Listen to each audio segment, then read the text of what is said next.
ఈ ఆషాఢం శ్రావణ స్పెషల్ మన ఎస్కేటీ gold and diamonds లో తక్కువ VA జీరో మేకింగ్ ఛార్జెస్ తో పాటు గోల్డ్ సేవింగ్స్ ప్లాన్ లో చేరితే ఉచితంగా 5 గ్రాముల వెండి నాణెం పొందే సువర్ణ అవకాశం.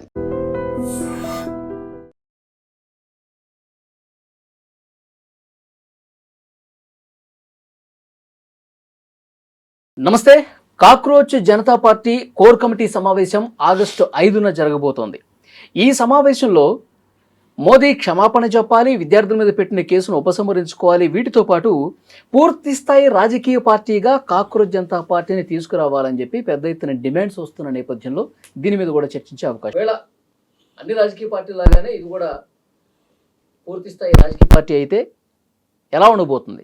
యువతంతా పూర్తిగా మద్దతు తెలిపే అవకాశం ఏమైనా ఉందా? వీళ్ళ కార్యాచరణ ఎలా ఉండాలి? దీని గురించి మనం మాట్లాడదాం. తమ్మారెడ్డి భరద్వాజ్ గారు ప్రస్తుతం స్టూడియోలో ఉన్నారు, నాతో పాటు మాట్లాడదాం. సార్ నమస్కారం.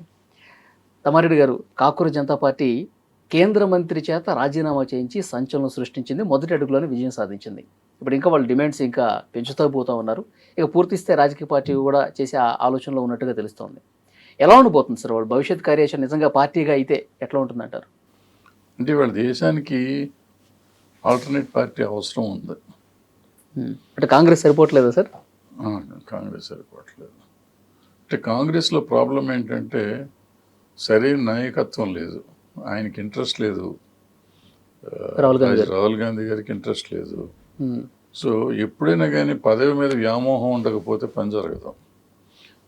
అతనికి పెద్ద వ్యామోహం లేదు, ఏదో పార్ట్ టైం కూడా అన్నా కానీ ఒకప్పుడు పార్ట్ టైం లాగా ఉండేవాడు. ఇప్పుడు సీరియస్గా ఉన్నా కూడా ఎక్కడో ఒక చిన్న ల్యాకింగ్ ఉంటుంది. సో ఆ పార్టీలో మిగిలిన వాళ్ళకి వాళ్ళకి వచ్చిన రాజ్యం అంటే ఇంకొకటి ఏంటంటే ఆ పార్టీలో డిసిప్లిన్ టోటల్గా లేదు. వాళ్ళల్లో వాళ్ళకి పడదు, వాళ్ళే కొట్టుకుంటారు. సో గెలిచేవాడిని ఓడగొడతాం కూడా వాళ్ళే ఓడగొట్టుకుంటూ ఉంటారు. సో వాళ్ళు నిజంగా అయితే అంతకంటే ఆల్టర్నేట్ పార్టీ లేదు ఇవాళ బీజేపీకి.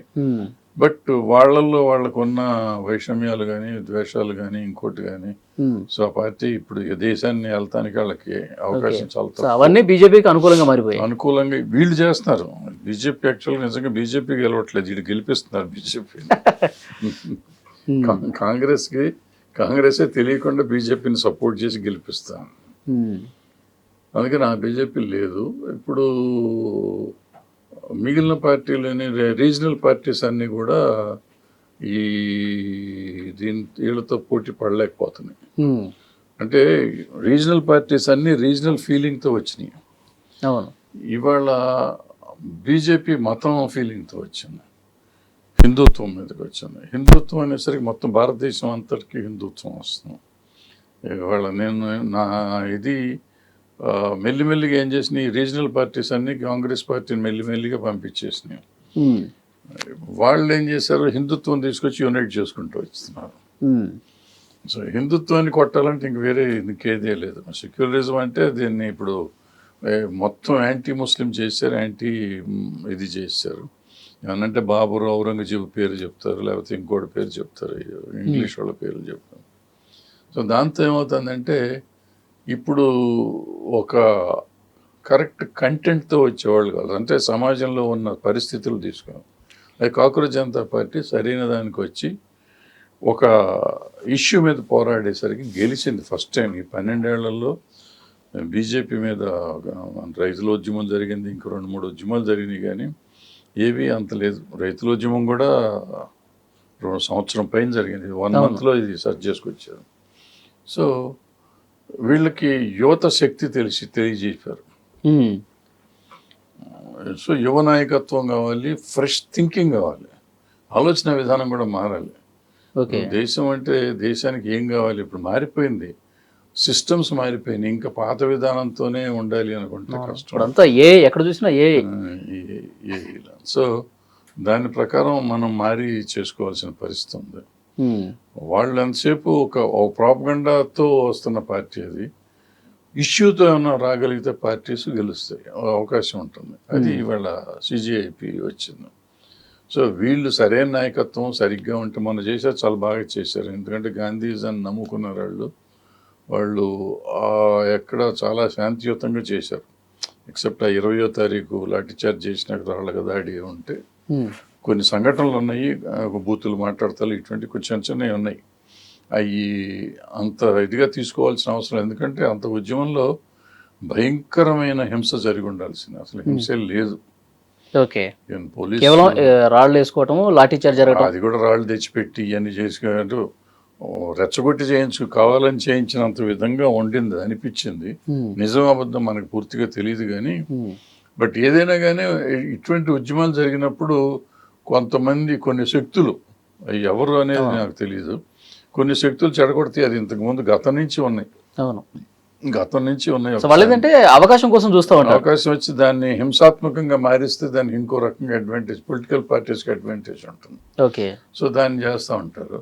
సో ఆ రకమైన దాంట్లో జరిగినాయి తప్ప వీళ్ళు కాదు, పిల్లలు అంత. అంటే ఆ యూత్ నిజంగా హింస చేయాలనుకుంటే చాలా భయంకరంగా ఉంటుంది. సో వాళ్ళకి ఆలోచన లేదు, వాళ్ళకి ఆలోచన లేదు, వాళ్ళు ఆ దాంట్లో లేరు. వాళ్ళు ఆడతా పాడితే దాన్ని ఎంజాయ్ చేస్తున్నారు. ఉద్యమాన్ని చాలా సీరియస్గా మీరు చూస్తే ఆ పిల్లలు ఏదో డ్యాన్సులు ఆడుతున్నారు, పాటలు పాడుతున్నారు, లేకపోతే ఆ బొమ్మలు గీసుకుంటున్నారు, స్లోగన్లు ఇస్తున్నారు. అంటే ఒక గుంపు ఒక స్లోగను ఒక దీని మీద నిలబడాల, అందరూ అన్నిలాగా ఉంటున్నారు. అవును, నాకు ఈ ప్రొటెస్ట్ లో బాగా నచ్చిన అంశం సార్, పోలీసులు లాఠీలు పట్టుకుని దగ్గరికి వస్తారు, జనగణ అదే స్టార్ట్ చేస్తారు. వాళ్ళు ఇంకా స్టాచ్యూ లాగా ఉండిపోయారు అనమాట. అది దాన్ని కూడా ఏఐ అని చెప్పి కొంతమంది చెప్పారు. నాకు ఏఐ ఒకవేళ నిజంగా ఏఐ అయితే వీళ్ళు అంత తెలివితేటలు ఉపయోగించిన వాళ్ళు వీళ్ళు ఏం చేస్తారు, వీళ్ళు జనగణమని నుంచుని పాడుతూ ఉంటే వాళ్ళు వచ్చి కొడతా ఉంటే కూడా వీళ్ళు కదలకుండా దెబ్బలు తింటా ఉంటుంది, తీయాలి వాళ్ళు. వీళ్ళు చేసి ఉండేవారు ఒకవేళ ఏఐ ఉంటే. వాళ్ళు అట్లా చేయాలి. వాళ్ళు దేశభక్తి ఉంది కాబట్టి జనగణమన కానీ పోలీసులు కూడా నిలబడ్డారు. అంటే వీళ్ళు నిలబడ్డారు, వాళ్ళు నిలబడ్డారు. సో వీళ్ళకి ఎక్కడ ద్వేషం పెంచుదామని ఒకవేళ అనుకుందాం, కొంచెం ద్వేషం పెంచుదాం అనుకోలే, దేశభక్తి అందరిలోనూ ఉంది అని చెప్పారు అక్కడ ఒక రకంగా చెప్పారు. అందరం భారతీయులమే కాబట్టి నేషనల్ శాంతం కాబట్టి పోలీసులు కూడా నిలబడ్డారు, కొడతానికి వచ్చినా కొట్టకుండా నిలబడ్డారు అని చెప్పారు. ఇప్పుడు అదే పోలీసుల మీద ద్వేషం పెంచాలనుకోండి, వీళ్ళు జనగణమన పాడుతున్నాడు కొడతా ఉంటారు. మన పాత సినిమాలు చూస్తాడు, నమాజ్ చేస్తూ ఉంటాడు, వచ్చి కొడుతున్నా కానీ వీళ్ళు ఏం కదలకుండా ఉంటారు. నమాజ్ అయినాక ఈయన ఫైటింగ్ చేసేవాడు. అలాంటి చాలా చేయాలనుకుంటాం, అలా చేయలేదు వీళ్ళు. సో అది కాదు, ఒకవేళ అయినా కానీ వాళ్ళు మంచి ఉద్దేశంతో చేశారు అనుకోవాలి మనం. అవును, సో అదనమాట పరిస్థితి. అందుకని ఆ పిల్లలు సరైన ఆలోచనలో ఉన్నారు. ఒకళ్ళిద్దరు బూతులు మాట్లాడతారు, అటువంటి కొంచెం అన్నెసరీగా మాట్లాడారు, అది తప్పే, అది తప్పే. సరే ఉద్యమాలు అన్నాక అటువంటివి జరుగుతూ ఉంటాయి, తప్పదు. సో అటువంటిది ఆ యూత్ వాళ్ళ ఏది కావాలి అని ఒక ఫోకస్డ్గా ఉండి గెలిచారు 1 month టైంలో. సిజీపీ వచ్చింది, ఇప్పుడు పార్టీ వచ్చింది, మొన్న ఆయన ఊరు దిగాడు, విమానం దిగిన రోజున 2-3 నెలల్లో అయిపోయింది సార్. 2-3 నెలలు పెట్టి ఉద్యమం మొదలెట్టి 4 రోజులు అంతే. సో 4 రోజుల్లో సాధించిన పార్టీ, యువత ఉద్యమించిన పార్టీ, దేశం అన్ని చోట్ల ఉద్యమాలు స్టార్ట్ చేయగలిగిన పార్టీ. అంటే ప్రేరేపించటం కాదు కూడా కాదు, అది స్పందించారు, ప్రజలు స్పందించారు, జనం స్పందించారు, తల్లిదండ్రులు స్పందించారు, పిల్లలు స్పందించారు, అందరూ స్పందించారు, అందరూ రోడ్డు మీదకి వచ్చారు. సో అలా అందరినీ ఇన్స్పైర్ చేయగలిగిన వాళ్ళు డెఫినెట్గా ఉంటుంది. సరైన నాయకత్వం ఉంది వాళ్ళ దగ్గర. వాళ్ళు ఎలా ముందుకు వస్తారు ఏంటి సార్. అభిజిత్ దీప్కి కానీ వాళ్ళు ఆ పార్టీలో ఉన్నవాళ్ళు చెప్తా ఉన్నారు, సరే ఒక అమ్మాయి ఏదో బూతులు మాట్లాడింది, వాడుకున్నటువంటి భాష మాట్లాడింది కాబట్టి ప్రధానమంత్రి మోదీ గారు వీడియో రిలీజ్ చేశారు, నేను అందరినీ క్షమిస్తున్నాను, సో వాళ్ళు పిల్లలు కాబట్టి ఇంకా నేర్చుకునే దశలో ఉన్నారు కాబట్టి చిన్న తప్పులు సహజం, క్షమిస్తున్నాను అని చెప్పేసి అన్నారు. కానీ చాలామంది చనిపోయారు పిల్లలు ఈ నీట్ పరీక్ష ఇదవటం వల్ల. ఆ కుటుంబాన్ని కనీసం పిలిపించి మాట్లాడితే బాగుండేది కదా, కానీ వాళ్ళకి క్షమాపణ చెప్తే బాగుండేది కదా అని చెప్పి వీళ్ళు మాట్లాడుతున్నారు. ఈ డిమాండ్ సరైంది అంటారా?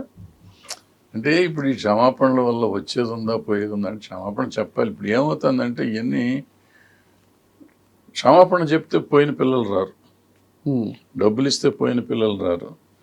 ఇక మీద జరగకుండా ఉంటే భవిష్యత్తులో ఇంకో మళ్ళీ పిల్లలు చచ్చిపోకుండా ఉంటారు. దానికి ఏం చేయాలనేది ఇవన్నీ మనకేంటంటే వచ్చి స్వాంతన కలుగుతుంది. మనం పిలిచి పిల్లలు చచ్చిపోతే ప్రభుత్వం వచ్చి మాట్లాడిందంటే తల్లిదండ్రులకి ఏదో ఒక ఇది ఉంటుంది. అంటే ఆయన క్షమాభిక్ష పెడుతున్నాడు కానీ క్షమాపణ కోరట్లేదని.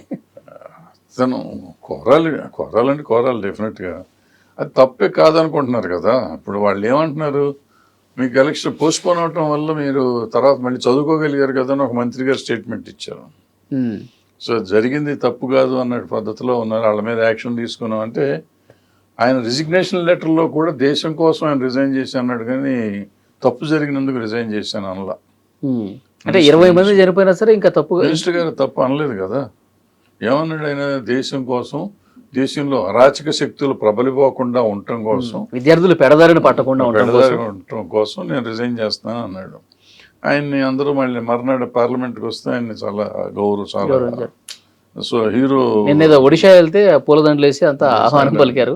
సో ఆ స్టేట్ ఆఫ్ మైండ్లో ఉన్నారు వాళ్ళు. సో వాళ్ళకి తప్పు అనిపించట్లేదు కదా. అనిపించిన వాళ్ళు చెప్పాలి అంటే ఏం చెప్తారు వీళ్ళు. సో ఇక్కడ ఏంటంటే బాధ్యత వహించడం, దానివల్ల ఏం వస్తుంది ఏం రాదు అనేది కదా. ఒక ఒక ఒక తప్పు జరిగిన దానికి నేను కారకుడిని అయినప్పుడు ఆ కారణం సంబంధం డైరెక్ట్గా నా సంబంధం లేకపోయినా నాకు ఇండైరెక్ట్గా నాకు సంబంధం ఉంది. సో నేను వాళ్ళకి ఒక ధైర్యాన్ని ఇవ్వాలి. వాళ్ళ కోల్పోయారు, వాళ్ళ ఆస్తి, వాళ్ళ పిల్లల్ని కోల్పోయారు. సో వాళ్ళకి ఒక ధైర్యం ఇవ్వాల్సిన బాధ్యత ప్రభుత్వానికి ఎప్పుడూ ఉంటుంది. కానీ అది ఇవ్వలేకపోతున్నారు వీళ్ళు అడగటంలో తప్పేం లేదు, అడగాలి. బట్ అందరూ కలిసి చేయాల్సిన ఏంటంటే ప్రభుత్వం కానీ వీళ్ళు కానీ కలిసి భవిష్యత్తులో ఇలాంటివి జరగకుండా ఉండటానికి ఏం చేయాలనేది ముందు ఆలోచించడం అనేది ముఖ్యం. ఓకే సార్, ఇప్పుడు వాళ్ళు పూర్తిస్తే రాజకీయ పార్టీకి ఇప్పటి వరకు సోషల్ మీడియాలోనే ఉంది సిజేపీ అనేది. వాళ్ళు ఇంకా కార్యాచరణ స్టార్ట్ చేస్తే రాజకీయ పార్టీగా ఇప్పుడున్న పరిస్థితుల్లో ఇప్పుడు పెద్ద పెద్ద కాకలు తీరినటువంటి నాయకులు పార్టీలు ఉన్నాయి కదా, అది ఎట్లా భవిష్యత్తు సస్టైన్ అయ్యే పరిస్థితి అంటారా? అంటే వీళ్ళకి ఒక స్వార్థం ఉన్న పిల్లలు కాదు వీళ్ళు, చిన్న చిన్న పిల్లలు. అవును, అప్పుడే వీళ్ళకి పేచీలు పడి ఇవ్వాల్సినంత శక్తి ఇదేం కాదు. వీళ్ళు ఈ నెల రోజులు ఆ స్టేజ్ మీద ఉండి కానీ ఆ జంతర్మంతర్లో ఉండే దాంట్లో వీళ్ళకున్న దీని మీద వీళ్ళు సరిగ్గా చేసుకోగలిగితే వీళ్ళకి ఏ పేచీలు రాకుండా, అంటే పేచీలు తెప్పిస్తానికి కూడా మనం ట్రై చేస్తుంటాం పక్కన ఉండడం. సో అది కాకుండా వాళ్ళు చేయగలిగితే మాత్రం డెఫినెట్గా అంతకంటే గొప్ప పార్టీ ఉండదు ఇప్పుడున్న పరిస్థితుల్లో. అవకాశం ఉందంటారు? అవకాశం ఉంది. ఎందుకంటే మొన్న అక్కడ ఎవరు నాయకత్వం కోసం పోరాడాల. మనం చూసి కొత్తగా చూడాల్సింది ఏంటంటే అంత పెద్ద ఉద్యమం జరిగి అంత సక్సెస్ అయినప్పుడు ఎవళ్ళు దాన్ని ఓన్ చేసుకుని నేనే చేశాను ఎక్కడ అనలా. మామూలుగా ఏ sub Maine Kia my Aapke Liye Kia అనే టైప్లో చెప్తూ ఉంటాం. అది ఇక్కడ మన తెలుగులో నేను చేశాను, నేనే ఉద్యమాన్ని స్టార్ట్ చేశాను, నేను సాధించాను, నేను నేను నేను అంటాం అనేది మన దేశంలో అన్ని పార్టీల నాయకులకి అలవాటు. ఇక్కడ మనం ఈ దేశంలో రాజకీయ పార్టీ కానీ ఇంకోటి కానీ చేస్తే ప్రజలు ఎన్నుకోబడ్డ నాయకులు వీళ్ళు. ప్రజలు వాళ్ళకి ఒక చిన్న హక్కు, ఒక బాధ్యతనిచ్చారు, హక్కుని కూడా ఇవ్వాల, బాధ్యతనిచ్చారు. ఆ బాధ్యత మేము నెరవేర్చామని ఎవడో చెప్పడు. నేను సాధించాను, నేను ఊరు కట్టాను, లేకపోతే నేను బిల్డింగ్ కట్టాను, లేకపోతే నేను ఇచ్చాను, నేను మీకు చదువు చెప్పించాను, మీరు నామాలనే బతుకుతున్నారు, ఈ టైప్లో మాట్లాడతారు. అసలు నువ్వెవరు అని ఆలోచించుకునే నాయకులు లేరు అన్ని పార్టీలోనూ. ఈ ఒక పార్టీ అని కాదు ఇక్కడ అంటాం, అన్ని పార్టీల నాయకులు నేను నేను నేను అనుకుంటారు. సో అది ఇక్కడ జరగల. ఇది రాజకీయ పార్టీ కాదు కాబట్టి జరగల. అయితే రాజకీయ పార్టీ కాకపోయినా ఉద్యమం చేసినప్పుడు ఒక నాయకుడు ఉంటారు కదా. ఇప్పుడు మీరు లాస్ట్ వరకు చూడండి, ఇప్పుడు వరకు కూడా అతను పేరు అభిజిత్ ఇంతవరకు నేనే చేశాను అనే మాట అనలేదు. ఆ పక్కన పిల్లలు ఇద్దరు కూడా అలా అనట్లేదు. అందరం చేశామనే పద్ధతిలోనే ఉన్నారు. అందరూ కలిసి ఇప్పటికీ చేస్తున్నారు. సో ఇది ఉన్నంతకాలం బాగుంటుంది. అదే ఉండాలి. ఓకే సార్, రాజకీయ పార్టీ అయిన తర్వాత ఇప్పుడు ఎదుగుతున్నారు అన్న టైంలో, మనకి పోటీ వస్తున్నారన్న టైంలో సిబిఐలు, ఈడీలు, ఇంకొకటి వీళ్ళకి అసలు ఫండ్స్ ఎక్కడి నుంచి వస్తున్నాయి, అమెరికాలో ఎట్లా చదువుకున్నాడు ఉంది కదా సార్. ఆల్రెడీ అతని మీద ఎవరు కేసు పెట్టారు కదా. ఇప్పుడు భారతదేశంలో ఓ మిడిల్ క్లాస్ వాళ్ళు అందరు పిల్లలు అక్కడే ఉన్నారు ఇవాళ. మెజారిటీ పిల్లలు middle class, upper middle class వాళ్ళంతా వీళ్ళంతా చదివించగలరా అంటే చదివించలేరు నిజంగానే. అయితే చదివించలేరు కాబట్టి వీళ్ళంతా లంచాలు తీసుకుని చేశారు, చదివించారా అంటే ఉండదు. అది ఏదో అష్ట కష్టాలు పడి, నానా తిప్పలు పడి, అప్పులు చేసి, ఏదో లోన్లు తీసుకునో ఏదో అష్ట కష్టాలు పడి చదివించుకుంటున్నారు. సో దాన్ని పట్టుకొని వాళ్ళ మీద కేసులు పెడతారు, తప్పు పెడతారు, వాళ్ళు ఎదుర్కొంటారు కూడా. దానికి సమాజం ఎట్లాగో ఉంటుంది. ఎందుకంటే ఈ ఈ జంతర్ మంతర్ ఇష్యూకి ముందుకి వెనక్కి చాలా తేడా వచ్చేసింది ప్రజల ఆలోచన విధానంలో. సో ఏ తప్పులు జరిగినా ప్రజలు అంత ఈజీగా వదిలిపెట్టరు సార్. ఏంటి సార్ ప్రధానంగా మీరు గమనించిన తేడా జంతర్ మంతర్కి ముందు? అంటే జంతర్ మంతర్కి ముందు అసలు మనం బయటకు వచ్చి చెప్తానికి భయపడేవాళ్ళం కదా. ఇప్పుడు భయపడే పరిస్థితి తగ్గింది కదా.